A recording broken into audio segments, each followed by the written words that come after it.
engineers are taking their turn. Scraps and sparks, oil and grime, twisting the gears till they're borderline crime. Boom goes the boiler, crack goes the steel. If it don't explode, then it ain't got appeal. Wrench in one paw and a match in the other. Science and chaos are blood to our brother. Hey, hey, let it roar, let it bite. Steel and flame in the dead of night. We'll build it fast, we'll make it loud. Ash claw rats, we make war proud.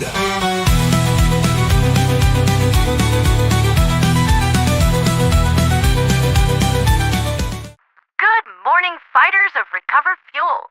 That was Ash Claw Engineers by Little Lustfolk, which I heard this and immediately decided that it was going to be my next intro. This is the kind of song that you'll find yourself randomly singing in the middle of a dive without even realizing it.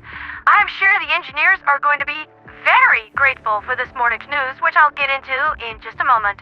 Their creations can get all gassed up so they can roar and bite on the front lines, just as they should. So, it looks like Achernar Secundus is due for complete planetary liberation in just a few more hours, which should grant us access to the vehicle plant's fuel stores there and bring our exogenous and FRVs back up to full functionality. That planet is showing some good green numbers. With nearly 70% of the population working it over and the DSS in orbit, we're racking up 4% liberation an hour, and we ought to have that fuel back before noon. Thank goodness. Chicks dig giant robots, don't you know? It's now time for my favorite part of the week. Recently, I had said to a friend of mine when discussing the state of the galactic war that if the universe were to truly come to an end, I would prefer to be on a Tuesday so that I would be able to cover the Weekly Raven one last time. The top news this week is the Fenrir 3 attack, with a Needle Forge taking some degree of damage. However, the wolf divers aren't ones to give up their homes so easily and drove the bugs back with bullet, claw, and fang. I'm not sure if Buggy can actually think, but he will definitely remember the name of the 104th and know that this planet is not filled with easy prey. This is not Lindisfarne. This is Trelleborg, and they will break themselves upon our mighty defenses. Never will the Ulfgafar yield Fenrir to vile Terminid scum. No matter how the wind howls, the mountain will never bow to it. The next page goes into a bit of a recap from the recently passed major order. Well, mostly successful. Helldiver material recovery efforts fell short for the blockade fleet's efforts, making for a somewhat porous barrier. However, it was effective at slowing dark matter accumulation when Meridia is concerned by some degree. It goes on a bit from there, detailing the next major order, citing that Fenrir 3, Achernar Secundus, Ursicid 9, and Heath need to be held so as to construct and launch Penrose Siphon rockets, intended to drain the dark matter from Meridia. I'll go into further detail on how these things actually work tonight, but the physics behind it are really something. In regards to Alliance news, the 104th has revoked the diplomatic immunity of the Chaos Divers, and Diplomat 4's case is under review. I've no great love for that treacherous creature either, Wolves, but if you see him, know that he's only operating a fist unit that I made for him. Some time ago, Diplomat suffered an injury where his brain had to be removed and kept in a jar of antiseptic, nutrient-rich preservation fluid, so just shooting him the second you see him will only destroy the puppet. Instead, capture him, and Mercy and I will be able to trace the operating signal from his fist unit to where his brain is being kept. Mercy had the idea that if we located his brain jar, we just pour in some of that Illuminate Prion and watch him squirm under that. Honestly, I like that plan. Monster within, monster without. Sorry, Dip. After what you did, my pity well is bottomed out. And you better hope it's not me that catches you, or else you're gonna find out PDQ how the voteless live. Anyway, plotted vengeance aside, Operation Blitz vs. Shell had fired off and concluded as of last Friday. Points and screenshots are still being gone over, but the Death Corps of Malevolent Creek is focusing more on the following charity event with the Wounded Warrior Project, trying to spread as much awareness as possible while accumulating optional donations. I do love good works like this that translate to good in both Super Earth and Normal Earth, helping those in need. Further details on the project will follow as they come in. Next up, sorry, Manan. I fell felt that it was a good idea to apply a little bit of mosaic here. You know how Supertube can be, and while I might tangle with the likes of the Terminids Swarm, the Automaton Mainframe, and the dreaded Dr. Z, I am not ready to ganza ditty with Super Google, you know what I mean? But yes, the Norse lore of the day. Vili and Ve were Odin's brothers in Norse mythology. Together they helped to create the world by defeating a giant named Ymir and using his body to create the universe. They were some of the firstborn to a god named Bor and a giantess named Bestia. Their names mean will and temple. Even though they aren't mentioned much, they are very important. One day, Odin, Vili, and Ve were walking on the beach when they saw an ash tree and an elm tree. From those, they made the first humans, Esker and Embla. Odin gave them breath and life, Vili gave them mind and movement, and Ve gave them visage, speech, and the five senses. Ah, yes, the oldest question in human history. What are our origins? It seems like every culture and religion in the cosmos has a different answer for this question, and all of them are absolutely fascinating. We'll run up the Raven this week with a little community news. The 104th reached 700 members as of the 12th of this month, netting a huge milestone.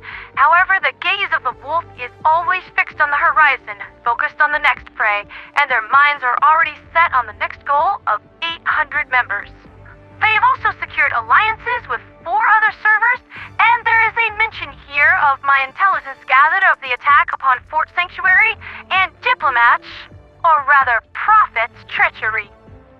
The wheel never stops turning, you mucky fluffer, and you'll get yours.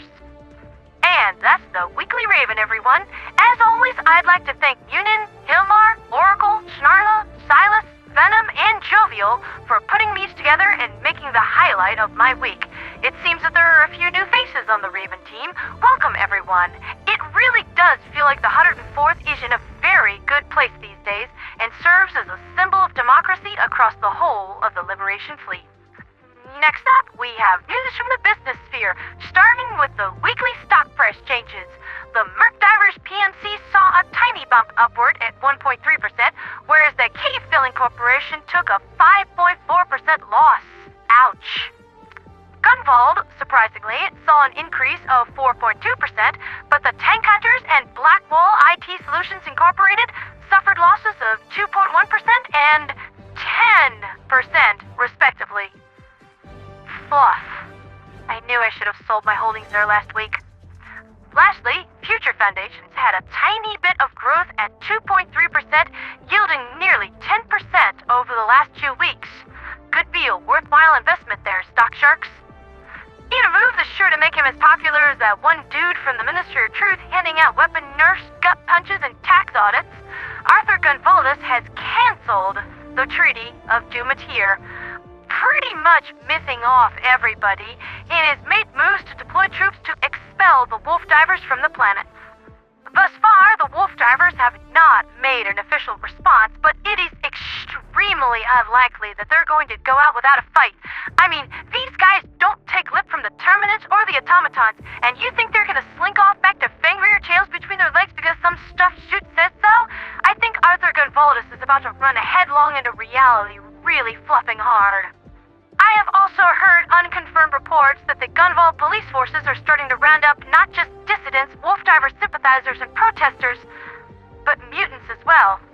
Anyone with a Fauna sapien mutation is being arrested and held without trial.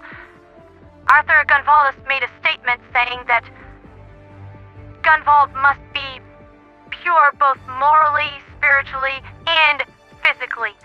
This is unethical. It's unfair. These are my people. How dare you, sir?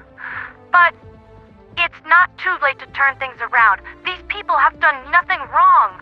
Please, Arthur, face up to what you've done, and I'll do what I can to make sure that your punishment is lenient. I know you're scared right now. You've been in power for 25 years, and now it's in danger of being taken from you. But that's not the end. You've still got a position of great standing and respect. Even if you're not the one in charge, you can still make Gunvald a better place. Think about it. Please. Excuse me. I got a little hot under the collar there. The final thing on the news agenda for this morning are the results of Project Necromancer.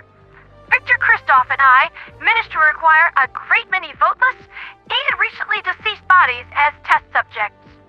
Results seem to vary tremendously based on how long someone has been dead, or voteless with longer infections yielding next to no results at all. The recently turned oftentimes simply perished a final death when the vaccine was introduced. However, we got an entirely different result when the process was tested on a recently deceased helldiver and complete revivication was achieved. Their body is still heavily mutated, and the prion animating them is incredibly infectious. A single touch is all that it would take to transform someone else into a voteless, so they can never again leave their biologically sealed owl armor. But now we have proof of concept. It appears that those of great will and heroic spirits are the ones most likely to be candidates for resurrection, those who desperately want to come back to fight and protect that which they love. With all of this in mind, we have made arrangements to acquire the bodies of recently deceased helldivers, acquiring the permission from their next of kin beforehand, of course, so that we might streamline the process and start deploying them to the southern frontier and take the fight back into the Illuminate's kitchen. The squids aren't ready for this. They are not ready to face the Reclaimed. That's been Liberty's latest with me, Pandera the Radio Angel. It looks like we're turning our situation around in between mech fuel and the Reclaimed. More victories look to be forthcoming. Democracy is back on top, baby. And while many have looked at our experiments with some degree of apprehension, much must be risked in war. Every risky technology meets this kind of trepidation. I'm sure Alfred Nobel's dynamite raised a few eyebrows too, but this is all for a good cause. Winning the war and saving lives. Heck, the act of hooking automaton AI up to SEAF check could have been looked at as a truly terrible idea. But if I didn't try what no one else was doing, we'd never have mercy. And I probably would have died, cold and alone, on that Illuminate void ship. And that would have been the end of my story. We do what we must, because we can. We're the only ones who can. For liberty, for freedom, for democracy, and for Super Earth.